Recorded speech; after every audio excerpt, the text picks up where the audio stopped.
ब्रह्मांड दिखने में जितना खूबसूरत लगता है उतना इसे समझना काफ़ी मुश्किल है। हमारा दिमाग भी कुछ इसी तरह काम करता है। जितना हम इसे समझने की कोशिश करते हैं उतना ही ये हमें अनसुलझा लगता है। अगर मैं इसे आसान शब्दों में कहूँ तो अगर एक सवाल सॉल्व करने में हमें एक जवाब मिलता है तो उस जवाब के कई सारे सवाल खड़े हो जाते हैं। अब मैं ऐसा क्यों कह रहा हूँ ये आपको आगे पता चलेगा। चलिए जानते हैं दिमाग के बारे में कुछ रोचक बातें। हमारा दिमाग दरअसल 4 भागों में बटा है। Frontal lobe, parietal lobe, occipital lobe, temporal lobe और एक पांचवा भी होता है जिसे हम सेरिब्रम भी कहते हैं। हमारा दिमाग कुछ रिएक्शन देने से पहले केमिकल रिलीज करता है। आइए जानते हैं कुछ केमिकल के नाम। सेरोटोनिन, ये हमारे दिमाग का महत्वपूर्ण केमिकल है। इससे हमें यह पता चलता है कि हम कितने खुश हैं। इसे हैप्पी न्यूरोट्रांसमीटर भी कहा जाता है। ये केमिकल हमारे दिमाग में कितना ज़रूरी है ये इस बात से पता लगाया जा सकता है कि अगर इसकी मात्रा हमारे दिमाग में कम हो जाए तो इंसान डिप्रेशन में जा सकता है या फिर वो सुसाइड भी कर सकता है। अगला केमिकल है मेलाटोनिन। ये हमारे दिमाग में स्लीपिंग साइकिल को कंट्रोल करता है। इसे दूसरे शब्दों में स्लीपिंग मॉलिक्यूल भी कहा जाता है। सूरज डूबने के लगभग 3 घंटे बाद हमारे ब्रेन में प्लाइनेट ग्लैंड में ये एक्टिव हो जाता है और मेलाटोनिन रिलीज करता है। ये हमारी बॉडी को सोने के लिए तैयार कर देता है। लेकिन प्राइनल ग्लैंड तभी मेलाटोनिन को रिलीज करता है जब आसपास में अंधेरा हो जाता है। लेकिन आजकल के लाइफस्टाइल के हिसाब से ये पॉसिबल होना थोड़ा कम हो चुका है और इसका पूरा असर नींद पर होने लगा है। अगला केमिकल है ग्रोथ हार्मोन्स। जब इंसान डीप स्लीप लेता है तो उसके ब्रेन में ये हार्मोन रिलीज कर देता है और जिससे इंसान जवान और खूबसूरत दिखने लगता है। जैसे जैसे इंसान की उम्र बढ़ने लगती है और इस हार्मोन्स का लेवल कम होने लगता है और इस वजह से हमारी बॉडी के ऊपर इसका पूरा असर गिरता है। अगला है DHEA मतलब लॉन डिजीव हार्मोन। ये हमारी बॉडी में पाने जाने वाला एक महत्वपूर्ण हार्मोन है। ये हमारे बॉडी पार्ट और एज को दर्शाता है। आप कितने साल के हैं ये आपके DHEA पर निर्भर करता है। जिनकी बॉडी में DHEA की मात्रा ज़्यादा होती है उसकी उम्र बाकी की तुलना में कम दिखाई देती है, भले ही दोनों की एज सेम क्यों ना हो। और जिनकी बॉडी में DHEA की मात्रा कम पाई जाती है उसकी एज बाकी की तुलना में ज़रूरत से ज़्यादा दिखती है। लेकिन DHEA की मात्रा बढ़ाई जा सकती है योग निद्रा से और मेडिटेशन से। एक रिसर्च में पाया गया है कि मेडिटेशन करने वाले इंसान के अंदर DHEA की मात्रा लगभग 43.77% बढ़ गई है as compared to normal person. इसीलिए पहले के ऋषि मुनि 100 साल से भी ज़्यादा जीवित रहते थे क्योंकि वो अपने योग से DHEA की मात्रा लगभग 90% बढ़ा देते थे। लास्ट और आखिरी केमिकल है एंड्रोफेनिक हार्मोन। ये 2 अक्षरों से बना है, पहला एंड्रोजेनिक्स और दूसरा मोरोफिन। एंड्रोजेनिक्स हार्मोन हमारी बॉडी खुद प्रोड्यूस करती है और मोरोफिन हार्मोन ये बॉडी में पेन किलर का काम करती है। जब भी किसी इंसान को घाव होता है तो उसके ऊपर पेन किलर की तरह ये काम करता है। इसके अलावा ये बॉडी के अंदर पॉजिटिव फीलिंग को भी स्टिमुलेट करता है। इसलिए लोग हर दिन 1 घंटा जिम में जाते हैं या फिर वो योगा या मेडिटेशन करते हैं। ये कुछ बेसिक केमिकल है जो हमारा ब्रेन बॉडी में प्रोड्यूस करता है और इससे हमारी बॉडी काम करती है, लेकिन इसकी मात्रा काफ़ी कम होती है। क्या हो अगर हमारे दिमाग के अंदर किसी न किसी वजह से इसकी मात्रा बढ़ा दी जाए? हमारा दिमाग नहीं बल्कि एक सुपर कंप्यूटर बन जाएगा। इसे आप यूँ समझ सकते हो कि DC का सुपरमैन जो कि हर चीज़ में परफेक्ट है। एक इंसान पूरे जीवन में ब्रेन का लगभग 10% ही भाग यूज़ करता है जिससे वो आज पूरी दुनिया में सक्सेस है। आप इसे यूँ कह सकते हो कि वो अब चांद से भी आगे देखने लगा है, लेकिन वो 10% से ज़्यादा दिमाग को खोल नहीं पाता सिवाय एक जीव के, डॉल्फिन। डॉल्फिन अपने पूरे जीवन में अपने दिमाग का 20% तक यूज़ कर सकती है। आप इसे अंदाज़ा लगा सकते हैं कि कई मील दूर एक डॉल्फिन दूसरे डॉल्फिन को कांटेक्ट करती है। आप इसे टेलीपैथी पावर भी कह सकते हो। विदाउट एनी सोर्स एक डॉल्फिन दूसरे डॉल्फिन को कांटेक्ट करती है, लेकिन इस पावर का यूज़ अब तक इंसान नहीं कर पाया है। फ़र्ज़ करो इंसान का दिमाग अगर 10% से ज़्यादा यूज़ होने लगे तो मेरा मतलब है 100%। लूसी फिल्म में इसे काफ़ी अच्छी तरीके से दिखाने की कोशिश की गई है। फिल्म मेकर ने इसके अंदर काफ़ी सारी पॉसिबिलिटीज़ बताई है जो कि इंसान के दिमाग में अगर ताकत बढ़ा दी जाए तो ये संभव है। आगे हमें कैरेक्टर के साथ जो भी कुछ होगा ये सब दिमाग में बनने वाले केमिकल की मात्रा बढ़ने से होगा। इसलिए मैंने पहले ही दिमाग से जुड़ी कुछ ऐसी बातें बताई है जो कि केमिकल को दर्शाती है, ताकि दिमाग में चल रहे बदलाव की वजह से आप उसे केमिकल और हार्मोन के साथ कनेक्ट कर सको। इससे आपको इस फिल्म की कहानी समझने में आसानी होगी। तो विदाउट वेस्टिंग टाइम कहानी को शुरुआत करते हैं।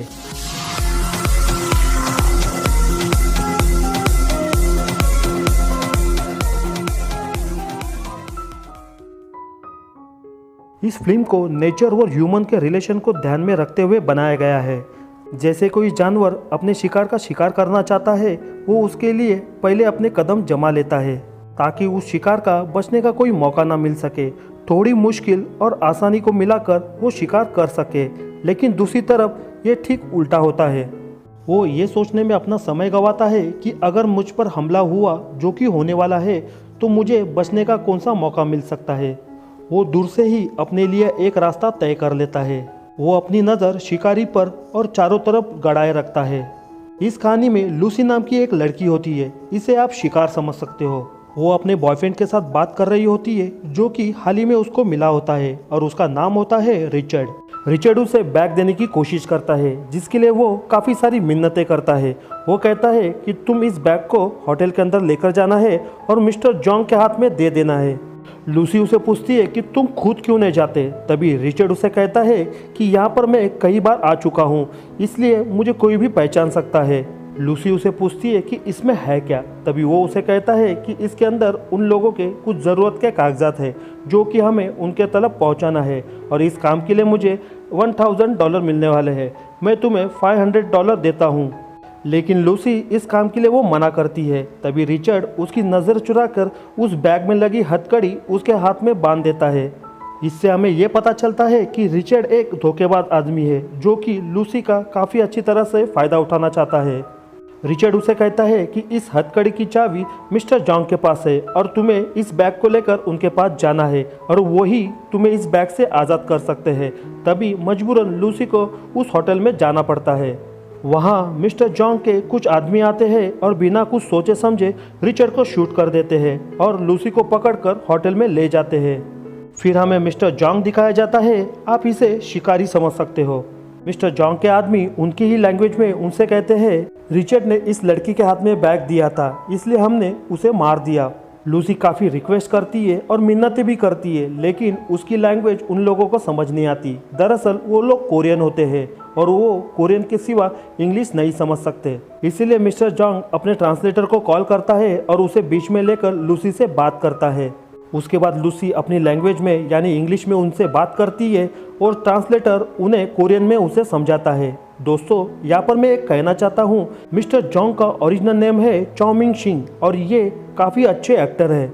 पर्सनली तौर पर मुझे इनके निभाए गए सारे किरदार काफ़ी पसंद आते हैं। अगर आप भी इनके किरदार निभाए हुए मूवीज़ देखना चाहते हो तो हमारे चैनल के ऊपर एक वीडियो अपलोड कर दी है। मैं इसकी लिंक आपको डिस्क्रिप्शन में दे दूंगा। मूवी का नाम है आई सॉ द डेविल। ये एक कोरियन मूवी है, लेकिन मैंने इसे हिंदी में एक्सप्लेन किया है।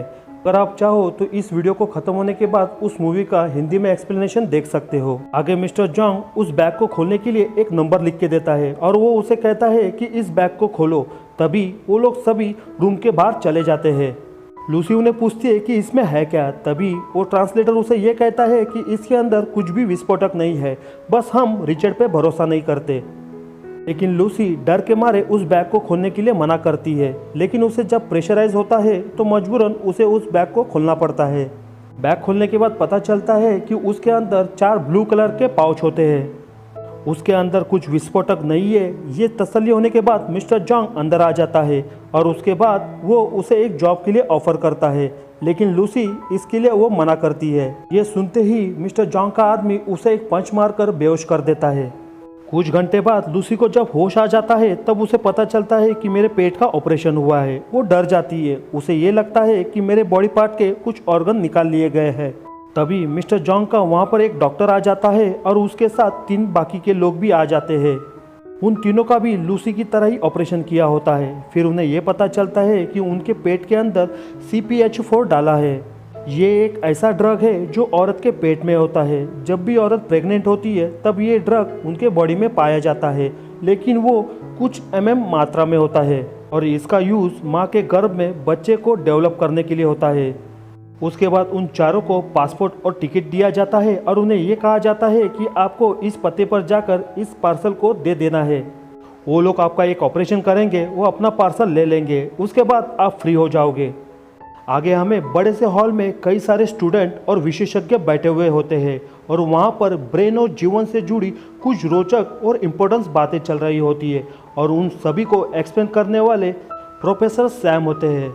वो कहते हैं हमारी पृथ्वी के ऊपर जीवन की शुरुआत 1 अरब साल पहले हुई। उसके बाद 4 लाख साल तक हमें रुकना पड़ा एक सेल का पतन देखने के लिए। वो आगे कहते हैं कि एक सेल के बाद दूसरे सेल का भी हमें वेट करना पड़ा। दोनों के मिलने से जीवन की शुरुआत हुई। इस पृथ्वी के ऊपर प्राणी सबसे पहले आ गए और उन्होंने अपने दिमाग का 3 से 5% ही भाग यूज़ करने लग गए, जबकि इंसान उनके बाद आ गए और उन्होंने अपने दिमाग का 10वां% भी भाग यूज़ करने लगे। दोस्तों, जैसे कि मैंने पहले कहा, आज हम दुनिया में जितने भी विकसित हैं, ये हमारे दिमाग का 10वां% ही हिस्सा है। हमारे बॉडी के सेल 2 तरह से काम करते हैं। जब परिस्थिति जटिल होती है तब वो अपने आप को इनमॉर्टल करने की कोशिश करते हैं, जैसे कि वो उस परिस्थिति में अपने आप को सर्वाइव कर सके। और दूसरी तरफ जब नेचर में अनुकूलन तापमान और वातावरण होता है तब वो प्रजनन करना पसंद करते हैं।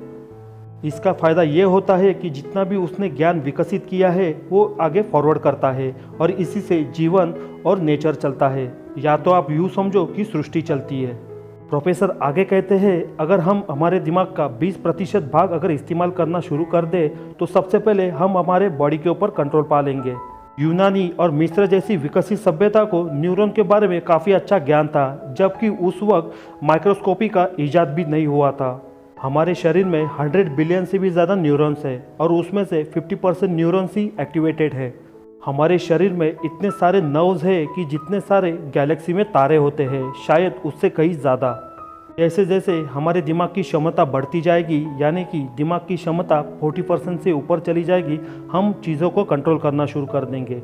इससे मैं आपको एग्जांपल देकर समझाता हूँ। आज इस विकसित दुनिया में टेस्ला नाम की कंपनी के बारे में आपने ज़रूर सुना होगा, जो कि कार बनाने में और बिजली उत्पादन में काफ़ी मशहूर है।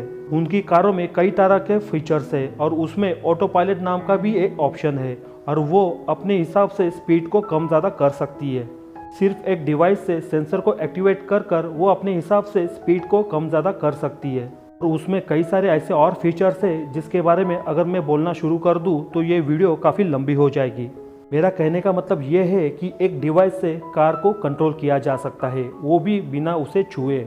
इंसानों ने दिमाग का 10% भाग यूज़ कर कर इस डिवाइस को एक्टिवेट किया है, जिससे हम चीज़ों को थोड़ा बहुत कंट्रोल करना सीख चुके हैं। लेकिन दिमाग की क्षमता 40% से भी ऊपर चली गई तो मात्र सोचने भर से ही हम चीज़ों को कंट्रोल करना शुरू कर देंगे।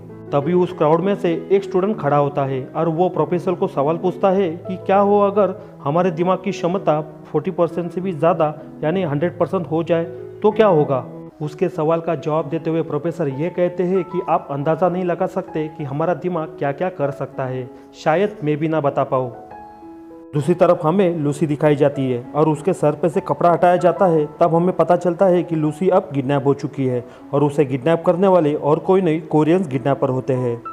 उसमें का एक आदमी लूसी को सेड्यूस करने के लिए उसके टी शर्ट में हाथ डालता है। लूसी उसका हाथ झटक देती है और ये उसका एटीट्यूड देख के कोरियन किडनैपर को काफ़ी गुस्सा आ जाता है।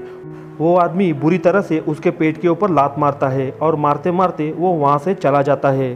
पेट में लात मारने की वजह से लूसी के पेट में रखी ड्रग की थैली फट जाती है, जिस वजह से वो ड्रग उसके बॉडी में फैलने लगता है। CpHO4 उसके बॉडी में फैलना शुरू हो जाता है और इस वजह से उसकी बॉडी इलेक्ट्रिक शॉक लगने की तरह झटके मारना शुरू कर देती है। कुछ देर बाद उसकी बॉडी एकदम से शांत हो जाती है। जब वो अपनी आंखें खोलती है तो उसके फेस के ऊपर कुछ भी रिएक्शन नहीं दिखता। वो वहाँ से उठकर टेबल पर बैठ जाती है। तभी किडनैपर का एक आदमी उसके पास आता है। लूसी अपने दोनों टांगों को ओपन कर कर उसे इंटीमेट होने के लिए इशारा करती है। जैसे ही वो आदमी उसके पास आ जाता है वो उसे मार देती है और उसका ही बेल्ट लेकर वो टेबल को अपने पास ले लेती है और उस पर रखी गन से अपने आप को फ्री करती है। बाहर जाकर वो सभी को मार देती है, लेकिन इस बीच उसे भी एक बुलेट लग जाती है। लेकिन दिमाग की क्षमता अब 20% बढ़ने की वजह से उसे पेन बिल्कुल नहीं होता। वो अपने हाथों से ही बुलेट को निकालकर वो ग्लास में डाल देती है और उसकी बॉडी अपने आप हील होने लगती है। और ये सब CpHO4 के ड्रग के वजह से होता है। जैसे कि मैंने पहले कहा कि ब्रेन में केमिकल का लेवल बढ़ने के वजह से ये सब रिएक्शन होते हैं। उसकी बॉडी हील होने की वजह होती है ग्रोथ हार्मोन्स और उससे रिलेटेड कई सारे हार्मोन्स, लेकिन उसकी बॉडी में पेन बिल्कुल नहीं होता और ये एंड्रोफिन हार्मोन से रिलीज होने वाला पेन किलर हार्मोन होता है और इस वजह से उसकी बॉडी में पेन होना बिल्कुल बंद हो जाता है। लेकिन इस बात से कई लोग सहमत नहीं होंगे क्योंकि बॉडी में ऐसे और सारे केमिकल होते हैं जिस वजह से बॉडी हील भी होती है और पेन भी होना बंद होता है। लेकिन हम बात कर रहे हैं दिमाग की क्षमता 20% होने के बाद की, इसलिए हम सिर्फ अंदाज़ा लगा रहे हैं कि उसकी बॉडी किस तरह से हील हो सकती है। उसके बाद वो वहाँ से सारे गन ले लेती है और वो वहाँ से बाहर निकलती है और वो टैक्सी ड्राइवर को अपने गन के नोक पर कहती है कि मुझे हॉस्पिटल लेकर चलो। अब उसका दिमाग वो सब देखने लगता है जो कि आम आदमी का दिमाग सोच भी नहीं सकता। हॉस्पिटल में पहुंचने के बाद वो सीधे ऑपरेशन थिएटर में घुस जाती है। वहाँ किसी पेशेंट का ऑपरेशन चल रहा होता है। लूसी उस पेशेंट की सारी डिटेल वॉल पर लगे मॉनिटर में देख लेती है। उसके बाद उस पेशेंट को गोली मारती है और उसे बेड के नीचे फेंक देती है और खुद बेड पर लेट जाती है। लूसी उस डॉक्टर से कहती है कि तुम इस पेशेंट को बचा नहीं सकते थे क्योंकि उसका ट्यूमर स्पाइन के राइट साइड में फैल चुका था। यहाँ पर लूसी का दिमाग 20% से भी ज़्यादा काम करने लगता है, इसलिए वो सारी चीज़ें को और मैटर को समझने के बाद उसे सीखना शुरू कर देती है। डॉक्टर उसे कहता है कि मुझे तुम्हें लोकल एनेस्थीसिया देना पड़ेगा ताकि तुम्हें दर्द कम हो, लेकिन लूसी इस चीज़ के लिए मना करती है। डॉक्टर उसकी कंडीशन को एक्सेप्ट कर ड्रग उसके पेट में से बाहर निकालता है। अभी लूसी डॉक्टर का सेल फोन लेकर अपनी मॉम को कॉल करती है। वो उसे बताती है कि मैं आपसे बहुत ज़्यादा प्यार करती हूँ, मुझे याद है कि मैंने आपके पेट में कब आपको किक मारी थी। वो आगे कहती है मेरे होठों के ऊपर अभी तक आपके दूध का टेस्ट है, मैं उसे फील कर सकती हूँ। लेकिन लूसी ये सब क्या कह रही है ये बात उसकी मॉम को समझ नहीं आती। उसके बाद वो कॉल डिस्कनेक्ट कर डॉक्टर से पूछती है कि ये मेरे पेट में कितना चला गया है। डॉक्टर उसे कहता है कम से कम आधा पैकेट। उसके बाद वो आगे पूछता है कि ये कौन सा ड्रग है। लूसी उसे कहती है कि सिंथेटिक CPH4। ये सुनने के बाद डॉक्टर काफ़ी चौंक जाता है। डॉक्टर उसे कहता है कि मैंने सुना था कि इसका सिंथेटिक वर्जन निकालने वाले हैं, लेकिन मुझे ये नहीं पता कि ये अब बन चुका है और ये वाकई में CPH4 ड्रग है, तो तुम्हें अब तक मर जाना चाहिए था। लूसी उसे कहती है कि मेरे पास ज़्यादा समय नहीं है। उसके बाद लूसी हॉस्पिटल में से बाहर आ जाती है। अब उसका देखने का नज़रिया पूरी तरह से बदल जाता है। वो चीज़ों को डीप में सोचने की कोशिश करती है। तभी वहाँ से वो सीधे मिस्टर जॉन्ग के होटल में चली जाती है। वहाँ वो सभी को मार देती है और वो सीधे जॉन्ग के कमरे में पहुँच जाती है। उसके बाद अपने पास पड़े चाकू से उसके हाथ में घुसा देती है ताकि वो भाग ना सके और पलटवार ना कर सके। लूसी उससे बाकी के ड्रग के बारे में पूछती है, तभी जॉन्ग उसे बोलने से मना कर देता है। लूसी उसके सिर के ऊपर हाथ लगा देती है और सारी इन्फॉर्मेशन कलेक्ट करना शुरू करती है। दोस्तों, ये सुनने के बाद आपको बिलीव नहीं होगा, लेकिन मैं इसका बेस्ट एग्जांपल दे सकता हूँ, हिप्नोटिज्म। जब भी किसी पेशेंट को डॉक्टर हिप्नोटाइज करते हैं तब उसके ब्रेन में पड़ी सारी इन्फॉर्मेशन वो निकाल सकता है, लेकिन यहाँ पर उसके सिर्फ छूने भर से ही ये पॉसिबल हो रहा है। इन्फॉर्मेशन मिलने के बाद वो सीधे अपने फ्रेंड के घर चली जाती है। फ्रेंड उसे गले लगाती है। तभी लूसी को पता चलता है कि वो बीमार है। लूसी उससे लैपटॉप लेती है और कंप्यूटर स्पीड से सारी रिसर्च करती है। वहाँ उन्हें प्रोफेसर सैम का नंबर मिल जाता है। वो उन्हें कॉल लगाती है और उन्हें कहती है कि मैंने आपकी इंसानी दिमाग के ऊपर की गई सारी रिसर्च की बुक पढ़ डाली। आपका अनुमान एकदम सही है, आप सही ट्रैक पे जा रहे हो। और ये सुनने के बाद प्रोफेसर उसे कहता है कि मुझे यकीन नहीं हो रहा है, आपको पता है कि मैंने कितनी पेजेस लिखी है? लूसी कहती है 6734। मैंने आपकी सारी रिसर्च पढ़ डाली और वो मेरे मुंह ज़बानी है, आप चाहो तो मुझे पूछ सकते हो। तभी लूसी प्रोफेसर का टीवी अपने दिमाग से हैक करती है और अपना फेस रिवील करती है। वो कहती है कि आपका अनुमान एकदम सही है, आप सही ट्रैक पे हो, लेकिन ये बेसिक नॉलेज है। मैंने काफ़ी मात्रा में सिंथेटिक CPH4 सोख लिया है और इस कारण मेरा दिमाग अब इस वक्त 28% पे है। मुझे नहीं पता कि मैं कब मर सकती हूँ, लेकिन मैं 24 घंटे से ज़्यादा जी नहीं पाऊँगी। मेरा दिमाग प्रति सेकंड कई सारे न्यूरॉन्स को एक्टिवेट कर रहा है, जिस वजह से मैं इसे संभाल नहीं पा रही हूँ। लूसी आगे कहती है जब इंसान का दिमाग 20% पे पहुँच जाता है तो वो अपने आप को ग्रो करने लगता है, जैसे कि मैं अपने दिमाग को खुद ग्रो कर रही हूँ। प्रोफेसर उससे पूछते हैं क्या तुम अपने मेटाबॉलिज्म को कंट्रोल कर सकती हो? लूसी कहती है हाँ, मैं कंट्रोल कर सकती हूँ, और इतना ही नहीं, मैं सारे इलेक्ट्रॉनिक डिवाइस को भी कंट्रोल कर सकती हूँ, लेकिन बेसिक मात्रा में। और तभी प्रोफेसर का फ़ोन, रेडियो और सारी कुछ छोटी मोटी चीज़ें को वो हैक कर लेती है और उन्हें बताती है। लूसी आगे कहती है कि मुझे दर्द अब बिल्कुल महसूस नहीं होता, मेरे अंदर की सारी फीलिंग्स अब ख़त्म होते जा रही है जो कि एक इंसान को बनाती है। मेरे पास हर चीज़ का नॉलेज है, quantum physics, mathematics, nuclear theory, सब कुछ। प्रोफेसर उसे सलाह देते हैं कि अगर तुम्हें इतना सारा नॉलेज है और इसे तुम इकट्ठा कर रही हो तो तुम्हें इसे आगे फॉरवर्ड कर लेना चाहिए। जैसे कि एक सेल जब विभाजित होता है तो अपना नॉलेज वो दूसरे सेल को देता है ताकि नॉलेज आगे कंटिन्यू बना रहे। लूसी उनके बातों पर एग्री होती है और वो उन्हें कहती है कि मैं आपको 12 घंटे में आकर मिलूंगी, और इतना कहकर वो कॉल डिस्कनेक्ट करती है। लूसी वहाँ से निकलती है, लेकिन जाते जाते चाइनीज़ में लिखा एक प्रिस्क्रिप्शन उसे देती है और उसे कहती है कि तुम्हारे लिवर और लंग्स खराब होने लगे हैं, ये प्रिस्क्रिप्शन लो और मेडिकल में जाकर इसके लिए मेडिसिन लो और ऑर्गेनिक खाना खाओ और खूब सारा वर्कआउट करो, तुम जल्द से जल्द ठीक हो जाओगी। और इतना कहकर वो वहाँ से चली जाती है। वहाँ से सीधा वो एयरपोर्ट की तरफ निकलती है। तभी वो एक पुलिस स्टेशन में कॉल लगाती है और उसे कहती है कि मेरे पास तुम्हारे लिए एक इन्फॉर्मेशन है, उसे तुम लिख लो।